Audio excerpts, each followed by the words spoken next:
you, Madam Chair, and thank all of you today. I just have a few shorter comments to make about the amendment in the bill. I stand in full opposition to the bill and the amendment, consequently, because it doesn't actually change the spirit and, I think, the intent of the bill. My friend Senator Kaine just talked about how this isn't meant to disenfranchise any voters. My Secretary of State, Mac Warner, who you've quoted, sat in this room and testified that West Virginia had created a pilot study to make sure that our military who were deployed overseas to be able to allow them to e-vote. And we've been really a lot of accolades to our states to create the e-voting system, and several hundreds of our military veterans or our military, active military, have participated in that way. Our legislature, the state legislature, where traditionally laws about elections have been created and shaped through the years, expanded that right to people with disabilities. And you mentioned people with disabilities.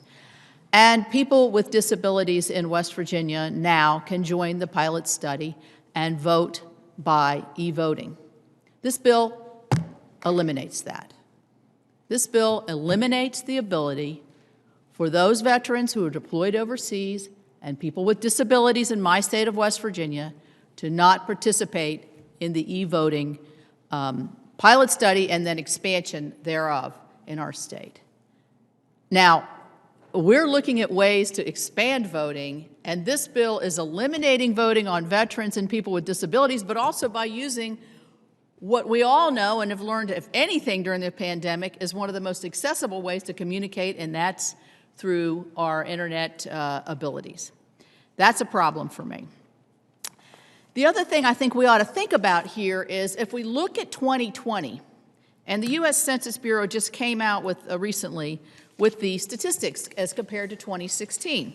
We had a 67% voter turnout, the highest voter turnout since 1900 in this country. 17 million more people voted than voted in 2016. 73% of all the voting age folks who were registered to vote voted, which is 2% higher than 2016. The turnout in my state, I'm sorry to say, was lower than the national, but it still was the highest since 1960. And you'll remember the 1960 presidential campaign is where President John F. Kennedy claimed he won the election because he was nominated as the Democrat nominee as the first Catholic because West Virginians voted for him. And they paid him back in the general election as well. It was very, very popular. So a lot of what we do around here, sometimes we say to ourselves, why are we fixing something? Why are we in search of a problem that doesn't really exist? If you look at these statistics, the highest turnouts ever in historically. And why is that? Why is that? We were in the middle of a pandemic when it was predicted that more people were going to have trouble voting than ever before, because they were going to be afraid to go to the polling places. They were going to be afraid to go to the early voting places. And what happened? Our states reacted. Our states said, well, in the state of West Virginia, for instance, our primary was moved back a month. That was the state's prerogative to do that. And the governor did that, and it ended up we had a good turnout. The states reacted to different ways to expand more drop boxes, to expand more voting by mail, to expand more and maybe fuller early voting or more voting places. I think in Kentucky they did the big vote in the big convention center for maybe it was the primary election, something they'd never done before. The states know what works in their states. How to get more people to mail in their votes, maybe, or how to get more people to come to their voting center. They don't need us prescribing from here what's going to work from there.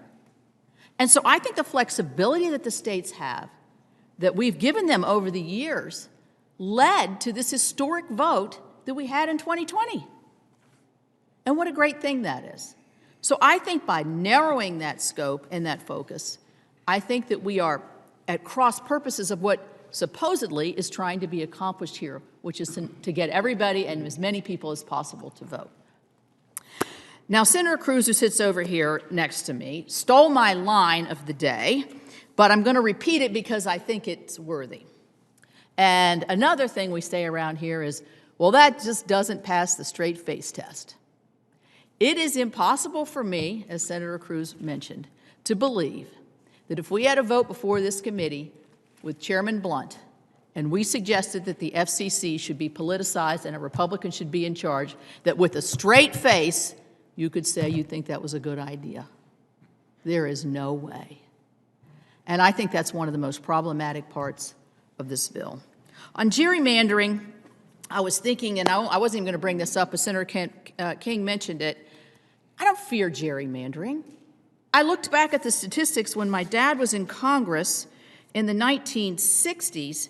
There were 258 Democrats, 176 Republicans. He was always forever in the minority, forever. For the whole 12 years he was there, I would say deep minority in that time. And what happened?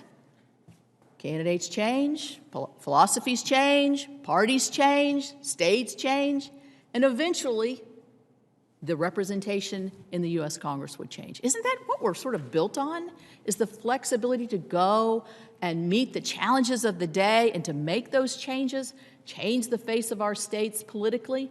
I think the states are the place where we want to see this happen, and not here in this room, where we're dictating, no, Secretary Warner, you can't have your e-voting. Your veterans, your folks with disabilities can't have the right to vote. That's been accoladed by every election commission in the country. No, we don't think that's a good idea. That's done. And oh, by the way, you have to buy all voting machines by 2026. That's easy, since the ones we just did through the Help America Vote Act have just now been installed. So, you know, let's look what we're really trying to do here. And these are the reasons I can't support this. And so I'm looking forward to the markup. I know we're going to have a lot of good amendments. I know it's probably going to get testy in here. But I really think fundamentally we're making changes that I think are narrow-minded, are not for the future, and in the end disenfranchise that great flexibility and wonderfully expansive brain trust we all have in our states, to be able to make those changes as things change and times change, to be able to get the most people to the voting booths in the best time and have the votes accurately counted. Thank you. Thank you.